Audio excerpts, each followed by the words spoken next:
પ્રકરણ 68 બ્રહ્માંડ. ધરતીકંપના 4 મહિના પછી ફરી ટપાલ આવી. મારા વાલીડા, ઉનાળો આવી ગયો છે. તું યાદ આવે છે. એક કાગડો રોજ બોલે છે. તું આવવાનો હશે એટલે જ બોલતો હશે. હમણાં ઓસરીમાં કોરે કોયલ આવીને બોલે છે. હું આંખ બંધ કરીને કોયલનું ગીત સાંભળ્યા કરું છું. બંધ આંખડીએ હું વિચાર્યા કરું કે કુદરત કેવા કેવા ખેલ કરે છે કે આપણી આંખડી સામે કાળી કોયલના શરીરની અંદર એવી ગોઠવણ કરી છે કે જ્યારે એનો કંઠ થોડોક ધૂણે અને કુહુ શબ્દ નીકળે. હું એની સામે બેઠી બેઠી મારી આંખડી બંધ કરીને એવું બધુંય વિચારું છું કે જેમાં કુદરતે જન્મ ભર્યો હોય. બધાય જન્મ મૂંગા હોય છે. તે ઊંડા કૂવાની દિવાલમાંથી જન્મતા પાણીના દર્શન કર્યા છે. કેવું મૂંગું મૂંગું ચાલતું હોય છે. હાલીને ધીમેથી કૂવાને તળિયે પાણીમાં પડી જાય. નદીને કિનારે વેડામાં પાણી જન્મે એ પણ એવું મૂંગું. ફૂલડું ખીલે ત્યારે કેવું મૂંગું ખીલે. વાદળમાંથી ટીપું ખરે એ પણ મૂંગું. ઓસરીમાં એક દી કાન ખજૂરાએ બચ્ચાને જન્મ દીધો. આપણા બધાયના જન્મ અને મરણ મૂંગા મંતર દીધા. કેમ? ફળિયામાં કીડી મરી જાય છે, એનો કોઈ અવાજ નહીં. જંગલમાં હાથી બુઢો થઈને ખુલ્લી આંખે સૂતો સૂતો મરી જાય છે, એનો કોઈ અવાજ નહીં. આપણી અંદર મૂંગા મંતર જન્મતા કુમળા સપના મૂંગા મૂંગા મરી જાય. આંસુડુંય મૂંગું જન્મે. વીરજી ચા પીને હાથમાં દાંતરડું લઈને વાડીએ જતો હતો. હજી વીરજી ફળિયામાં પૂગ્યો અને એના શરીરમાં ધીમેકથી છાતીમાં કોઈ રગ દબાઈ ગઈ ને વીરજી ફળિયામાં ધબ દઈને પડ્યો.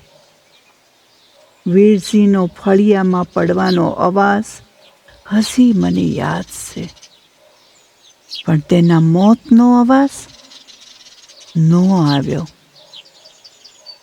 મારા વાલીડા, જીવશે બાપ, જીવી લેશે.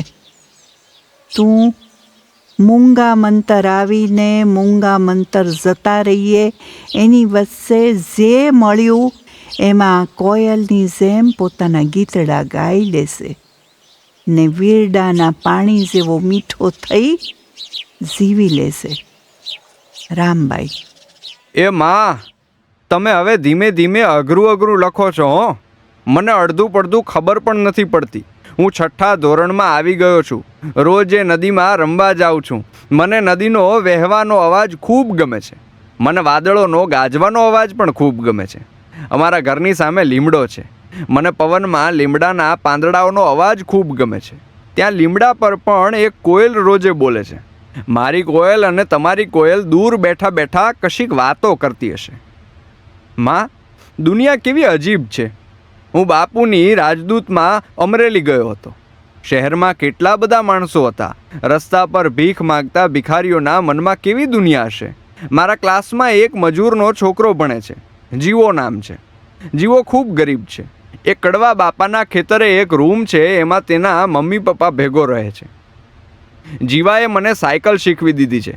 હું અને જીવો દોસ્ત છીએ. તે મને કહે છે કે તેના પપ્પા રાત્રે ખેતરમાં પાણી વાળતા હતા અને સાપ કરડેલો. સાપનું ઝેર એવું ચડ્યું કે એ આખા લીલા થઈ ગયા. સવારે મોઢામાંથી ફીણ નીકળતા હતા. જીવો અને તેની મમ્મી સવારે ઉઠ્યા ત્યારે બહાર ખેતરમાં એના પપ્પાને મરી ગયેલા જોયા. જીવો મને કહે, મારા પપ્પા તો સાવ ભોળા હતા. કોઈ પાપ નહોતું કર્યું. તો પણ કેમ ભગવાને આવી રીતે લઈ લીધા? જીવાના પપ્પા મરતા હશે ત્યારે એમની અંદર શું ચાલતું હશે? આ ટપાલ પૂરી બીજી લખું છું, બંને ભેગી મોકલું છું. માં, આગલી ટપાલનું ચાલુ. ભગવાને કેમ માણસને નોખા બનાવ્યા હશે? બધું અલગ છે. એક ફૂલ અલગ, પાંખડી અલગ, વૃક્ષો અને વાદળ અલગ, માછલીની આંખો કે પંખીની પાંખો બધું જ અલગ અલગ. મારું તો સપનું છે માં કે ક્યારેક આકાશમાં આ જેટલા તારલાઓ દેખાય છે એ બધા જ સરખા જેવા દેખાતા હશે કે અલગ અલગ એ ટેલિસ્કોપમાં જોવું છે. ધારો કે આખું બ્રહ્માંડ એવું હોય જેમાં એક રેતીના કણથી માંડીને આખી આકાશ ગંગાઓમાં કશું જ એકબીજાથી સરખું ન હોય, તો આ સર્જનારું કોણ હશે? કઈ રીતે આ બધું રચાઈ ગયું? ભગવાન હશે? આ આખી દુનિયા કોણ ચલાવતું હશે? જીવાના બાપુ ખૂબ ભલા માણસ હતા, તેમની સાથે કેમ ખરાબ થયું?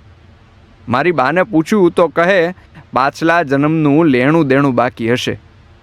પણ માં, પાછલો કે આગલો જન્મ હશે?